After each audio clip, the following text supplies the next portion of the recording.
तो चलिए बच्चों, आज की वीडियो में बात करने वाले हैं हमारे फाइनेंशियल अकाउंटिंग ACCA के सिलेबस के बारे में। फाइनेंशियल अकाउंटिंग सबसे ज़्यादा इंपॉर्टेंट हम कह सकते हैं सिलेबस है, हमारा नॉलेज लेवल का ये पेपर है, तो कहीं ना कहीं हर एक बच्चे के लिए इंपॉर्टेंट हो जाता है।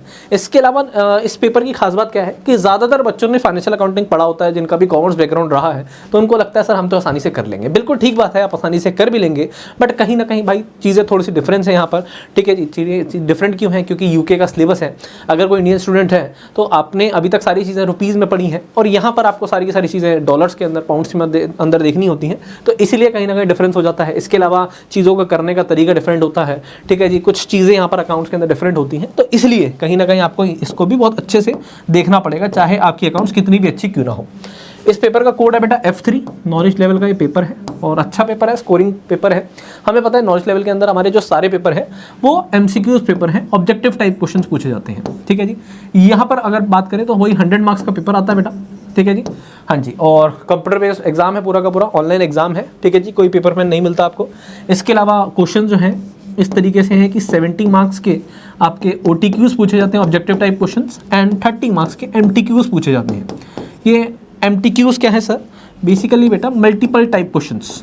ठीक है जी, अब 70 मार्क्स के क्वेश्चंस के अंदर एक नंबर के, दो नंबर के आपके जो सारे क्वेश्चंस होंगे, और ये 30 मार्क्स का जो MTQ है ना, यहाँ पर 15 मार्क्स के 2 क्वेश्चन पूछे जाते हैं। ठीक है जी, बेसिकली आप कह सकते हैं केस स्टडी टाइप क्वेश्चंस आप यहाँ पर कह सकते हैं। हाँ जी सर, तो ये कहीं ना कहीं पेपर का थोड़ा सा मैंने पैटर्न बताने की कोशिश करी है। बात करें सिलेबस की, जो हमारा ACCA है उसके स्टडी हब पे भी गिवन है, तो सिलेबस को अगर ज़रा समझने की कोशिश करें तो बेटा सबसे पहला पार्ट, ए पार्ट जो है वो क्या है? Context and purpose of financial reporting. कि कंटेक्स्ट क्या है, पर्पस क्या है फाइनेंशियल रिपोर्टिंग का, सबसे पहले पार्ट के अंदर हम ये पढ़ते हैं।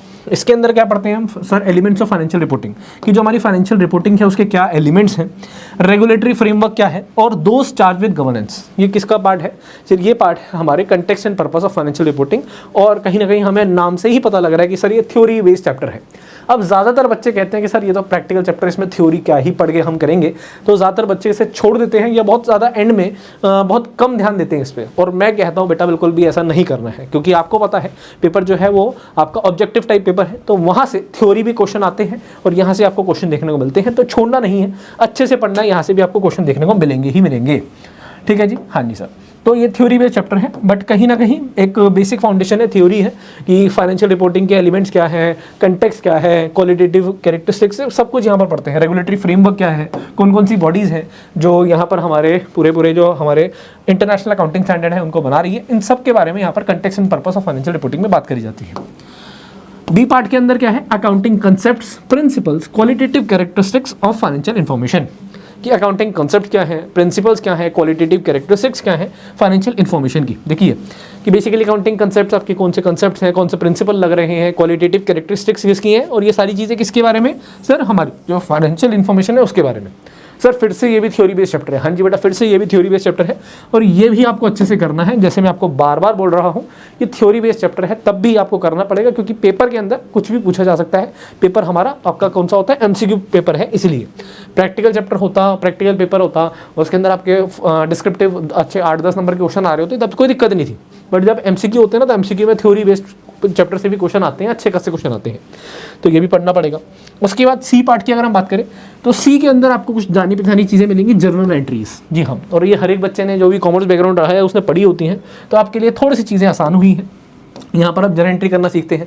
जर्नल एंट्री अब आपने पढ़ी हुई आप कहेंगे, बट बेटा यहाँ पर जर्नल एंट्री का भी फॉर्मेट डिफरेंट होता है। ठीक है जी, तो इसको भी आपको अच्छे से पढ़ना है, प्रैक्टिस करनी पड़ेगी, वरना क्या होगा, आप इनका जो फॉर्मेट है आप उसको फॉलो नहीं करेंगे और नंबर नहीं मिलेंगे, चाहे कंसेप्ट कितना भी अच्छा क्यों ना आता हो। तो पढ़ना तो इसे भी पड़ेगा ही जर्नल एंट्रीज को।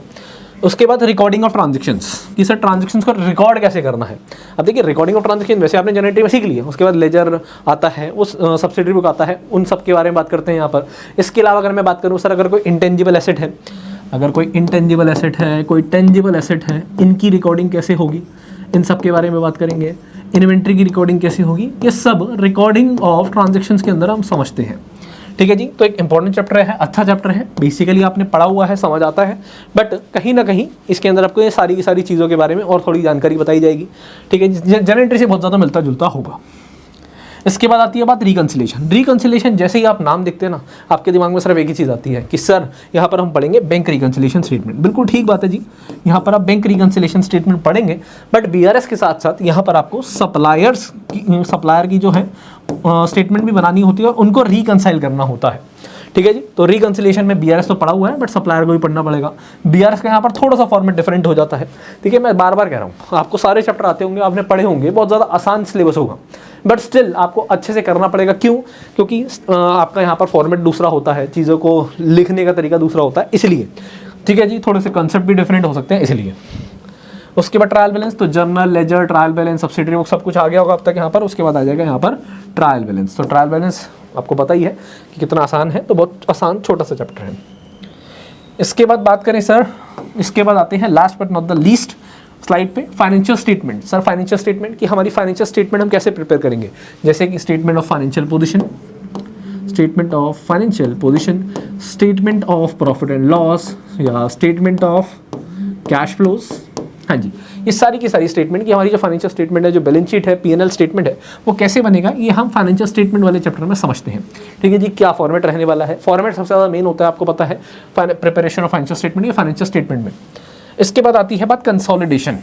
अब भाई साहब देखो, फाइनेंशियल स्टेटमेंट कंसोलिडेशन बहुत ज़्यादा, मतलब हद से ज़्यादा इंपॉर्टेंट चैप्टर है।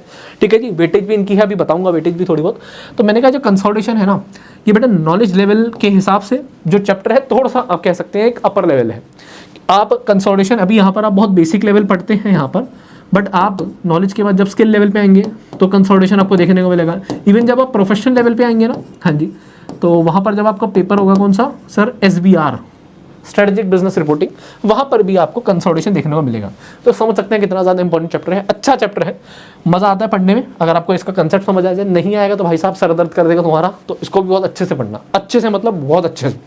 फाइनेंशियल स्टेटमेंट, क्योंकि ये भी आपको हर जगह यूज़ करना है। फाइनेंशियल स्टेटमेंट भाई साहब, आप चाहे स्किल लेवल पे हो, प्रोफेशनल पे हो, आप नॉलेज लेवल पे हो, हर जगह आपको ये पढ़ना है। ऐसे ही अगर मैं बात करूँ इसकी कंसोलिडेशन की, ये चैप्टर भी आपको हर लेवल पे ही पढ़ना पड़ेगा। ठीक है जी, उसके बाद आता है इंटरप्रिटेशन। इंटरप्रिटेशन बेटा कि आपका जो बिजनेस है उसकी इंटरप्रिटेशन करनी है। ठीक है जी, हाँ जी, बेसिकली एनालिसिस करना है, इंटरप्रेट करना है। यहाँ पर हम पढ़ते हैं बेसिकली रेशोज। ठीक है जी, अब रेशोज 11-12 में आपने पढ़ी है, उससे थोड़ी सी डिफरेंट होगी, क्योंकि इन रेशो के हिसाब से हम बिजनेस की लिक्विडिटी, सॉल्वेंसी, प्रॉफिटेबिलिटी, ये सब चीज़ें चेक करते हैं। तो इसके हिसाब से हम बिजनेस की इंटरप्रिटेशन करते हैं, उसका एनालिसिस करते हैं, एनालिटिक्स करते हैं। तो ये भी चैप्टर इंपॉर्टेंट है। लास्ट 3 जो चैप्टर्स है ना, वो बहुत ज़्यादा इंपॉर्टेंट है। बाकी भी चैप्टर इंपॉर्टेंट है, बट ये 3 चैप्टर इसलिए ज़्यादा इंपॉर्टेंट बन जाते हैं क्योंकि अगर यहाँ पर आपने इसे अच्छे से नहीं समझा तो आपका कह सकता हूँ स्किल लेवल पे, प्रोफेशनल लेवल पे भी दिक्कत हो सकती है। इसलिए मैं कहता हूँ ये 3 चैप्टर को बहुत अच्छे से करना। अब जैसे मैंने आपको बताया था कि 70 मार्क्स के हमारे OTQs हैं और 30 मार्क्स का MTQs है। तो जो 30 मार्क्स के बेटा MTQs होते हैं ना, ये कहाँ से आते हैं? ये बेटा ये जो 30 मार्क्स के MTQs है, 15-15 नंबर के जो 2 क्वेश्चन है, वो इन 3 चैप्टर के अंदर से ही आएंगे। मतलब ये जो 15-15 नंबर वाले 2 क्वेश्चन होंगे ना बेटा, ये इन 3 चैप्टर में से आएंगे, फाइनेंशियल स्टेटमेंट, कंसोलिडेशन या इंटरप्रिटेशन, इसी से ही बनते हैं। बाकी जो 70 मार्क्स का पेपर है वो कहीं किसी से भी किसी भी चैप्टर से पूछा जाता है, बट ये जो 30 मार्क्स के MTQs हैं कि इन 3 चैप्टर से आएंगे। तो वेटेज भी आपको सीधी सीधी समझ आ रही है कि कितने ज़्यादा इंपॉर्टेंट बन जाते हैं। तो इसलिए इसको करना ज़रूरी है कि एक तो एक फाउंडेशन लेवल है, मतलब foundation level in the sense of कि सर ये बेसिक लेवल है, स्किल प्रोफेशनल लेवल पे भी मेरे को पढ़ना है और ये चैप्टर कहीं ना कहीं आगे मेरे को पढ़ने हैं, समझने हैं। तो आगे दिक्कत ना हो, तो इसलिए मैं इनको इस लेवल पे भी अच्छे समझ लूँ। इसके अलावा वेटेज भी अच्छी खासी है, तो ये आपको समझ आ जानी चाहिए। तो सिलेबस बहुत ज़्यादा आसान है, ऐसी कोई दिक्कत बात नहीं है। ठीक है जी, बट क्वेश्चन आपको इसको अच्छे से प्रैक्टिस करने हैं और ICC स्टडी अप पे मैक्सिमम चीज़ें गिवन होती हैं, तो उसको अच्छे से करिएगा। इसके अलावा आपके दिमाग में आ रहा होगा सर 15 नंबर के फुल फ्लेज क्वेश्चन करने हैं, आप तो कह रहे थे पूरा पेपर ऑब्जेक्टिव है। बेटा यहाँ पर ना पता क्या होगा, पूरा फॉर्मेट गिवन होगा। ठीक है जी, बस उसके अंदर आपको यहाँ पर फिगर्स भरनी होंगी, इस तरीके से आप ऐसे कह सकते हैं, और वो फिगर्स आपको पूरा सॉल्व करके ही निकलेंगी। तो फुल फ्लेज क्वेश्चन के अंदर फॉर्मेट सब गिवन होगा, सर अब आपको मिसिंग फिगर्स डालनी होंगी। इस तरीके का 15 मार्क्स का क्वेश्चन होगा। तो मैंने आपको पूरा पेपर का कहीं ना कहीं एक तरीके से क्या समझा दिया है, पैटर्न समझा दिया है, कहाँ से क्या आएगा, कितनी मार्क्स की वेटेज है, ये भी समझा दिया है। तो ये आपका सारा सिलेबस है। उम्मीद करता हूँ आपको समझ आया होगा अच्छे तरीके से। तो इसको अच्छे से देखिए, वीडियो को ज़्यादा लाइक करिए, शेयर करिए अपने दोस्तों के साथ। Thank you so much.